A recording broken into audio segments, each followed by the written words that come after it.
Dear students, आज हम लोग जे मेन 30 जैन को फर्स्ट फर्स्ट 30 जैन के फर्स्ट शिफ्ट का फिजिक्स पेपर सॉल्व कर रहे हैं। और हमारी कोशिश रहेगी कि हम इसको ट्रिकी वे में सॉल्व करें ताकि आप इसको अच्छे से और आगे के कॉन्सेप्ट्स में भी अप्लाई कर सकें।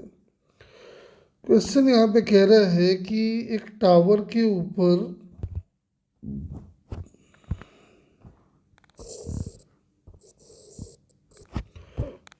एक बॉल रखा है, एक बुलेट आता है, इसको हिट करता है। हिट करने के बाद जो बॉल है वो कुछ यहाँ गिर जाता है और जो बुलेट है वो कुछ ऐसे जाके ऐसे गिरता है। This distance is 30 metre and this distance is 120 metre. ये बुलेट के लिए है, ये बॉल के लिए है। 10 ग्राम बुलेट का मास है, वेलोसिटी भी है। बॉल का मास गिवन नहीं है, लेकिन बच्चों से बात करके मालूम चला कि बॉल का मास एक्चुअल में दिया हुआ था 200 ग्राम्स। ठीक है, तो आप फटाफट सोचते हैं। तो पहले बॉल के लिए अगर सोचें, बॉल का रेंज है 30 मीटर। बॉल के आफ्टर कोलिजन वाली वेलोसिटी हमने v1 एज्यूम कर लिया है और ये इतना आ गया। तो यहाँ से आप देखोगे v1 की वैल्यू जो है वो 15 मीटर पर सेकंड आ गई। ठीक वैसे ही for bullet 120 is equal to v2 into 2 into 20/g। तो v2 की वैल्यू यहाँ पे 60 मीटर पर सेकंड आ गई। ठीक है, वेलोसिटी अपना 60 मीटर पर सेकंड आ गया। तो आफ्टर कोलिजन वाले हमें दोनों वेलोसिटीज मालूम है। बिफोर कोलिजन वाला बॉल का पता है, बुलेट का निकालना है, तो मोमेंटम कंजर्वेशन डाल देते हैं। तो लिखेंगे 10 into V plus 200 into 0 is equal to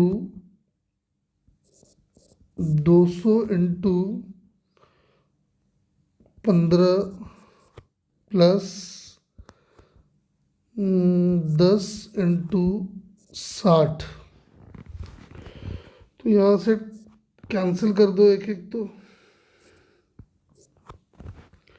आप देख सकते हो यहाँ से v की वैल्यू आ जाएगी 360 मीटर पर सेकंड। सेकंड क्वेश्चन देखते हैं। कह रहा है पॉलीट्रॉपिक प्रोसेस है, PT square is equal to constant. अपने को कोएफिशिएंट ऑफ वॉल्यूम एक्सपेंशन मतलब गामा निकालना है। तो एक बात आपको पता है कि v फाइनल की वैल्यू होती है v initial into 1 plus gamma delta T. तो इसको लिख सकते हैं delta v by V is equal to gamma delta T and gamma can be written as delta v by delta T into 1/v। हमारा ये target है find करने का। तो समझ में आ रहा है कि भैया वॉल्यूम और टेम्परेचर में रिलेशन चाहिए, तो बाकी चीज़ों को हटाना पड़ेगा। तो हमारा मेन टारगेट होगा पहले कि किसी तरह से हम लोग यहाँ से प्रेशर को हटाएं। तो आओ प्रेशर को हटाते हैं। तो P T square is equal to constant है, पी को N R T by V लिख दो, कांस्टेंट है, यानी T cube is equal to some constant C नाम रख देते हैं इंटू वी। हम क्या कर रहे हैं, पूरे इक्वेशन को वी के रेस्पेक्ट में डिफरेंशिएट कर रहे हैं। तो ये आ गया 3t square is equal to C into D V by D T. C यहाँ पे कांस्टेंट है, कंफ्यूज ना हो। ठीक है, अब D V by D T की वैल्यू यहाँ ला के डाल देते हैं। तो क्या आ गया देखिए, 1/v तो है ही, और ये हो गया 3t स्क्वायर बाई सी।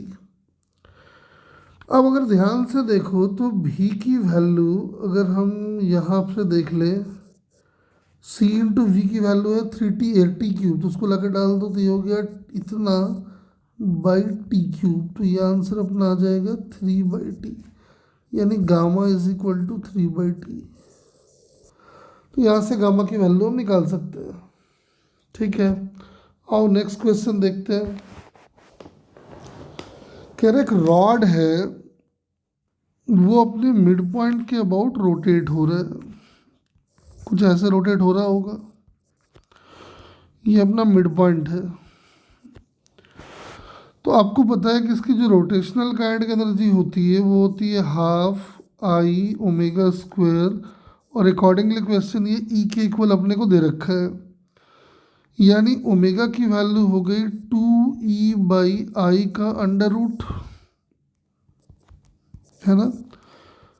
ई को तो ई छोड़ दो और आई को लिख लेते हैं, चूंकि आई होना है ml²/12, तो एम को लिख देते हैं density into area of cross section into length into L²/12 आएगा, तो उसको ऊपर कर देते हैं।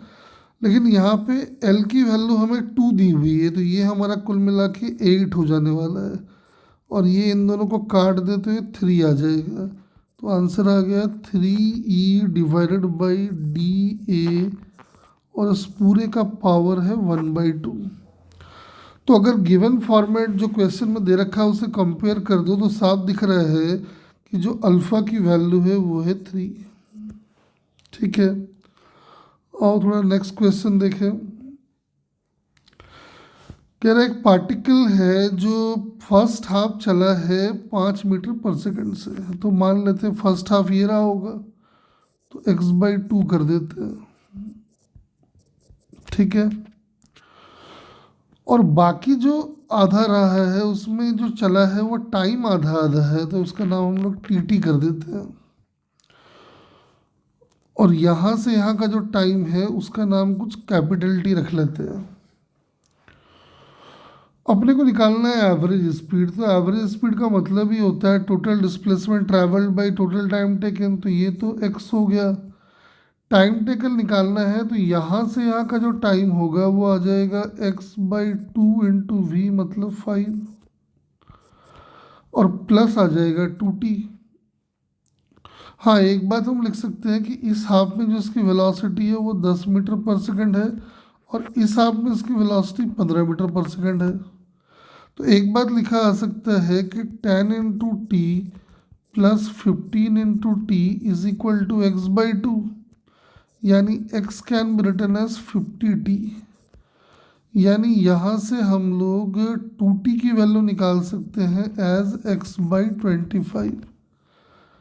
लाके डाल दो v एवरेज का फॉर्मूले में, तो ये आ जाएगा x/10 प्लस 2t, 2t का मतलब हो गया इतना। इसको सॉल्व कर लेते हैं। इसको अगर आप सॉल्व करोगे तो x तो कट जाएगा, और ये आ जाएगा 25 इंटू 10 डिवाइडेड बाई 35, तो ये 5 कर दो, इसको 7 कर दो, तो आंसर आ जाएगा 50/7। तो कंपेयर करने में मालूम चला कि x की वैल्यू 7 आ रही है।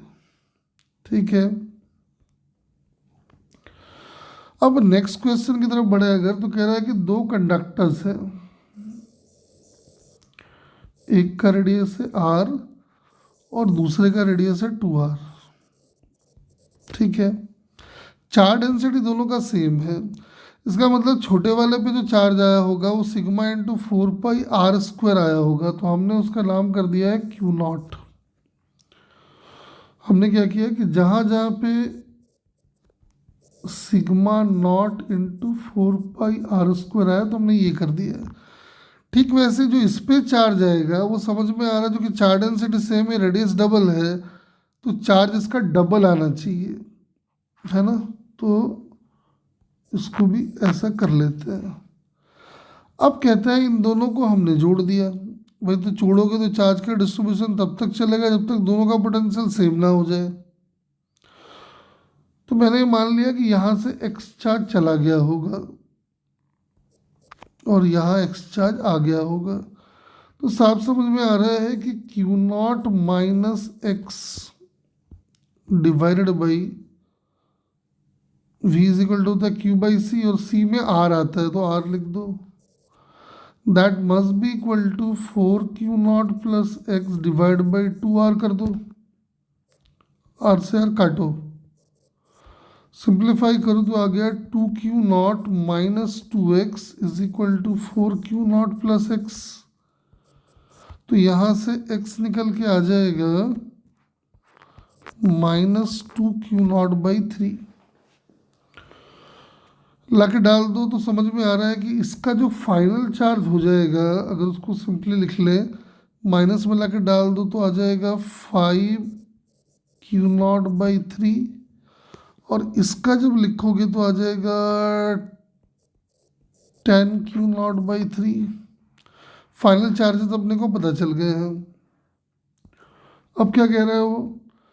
कह रहा है जो चार्ज डेंसिटी है छोटे वाले का वो है सिग्मा, तो वो हो जाएगा 5Q0/3 इतना।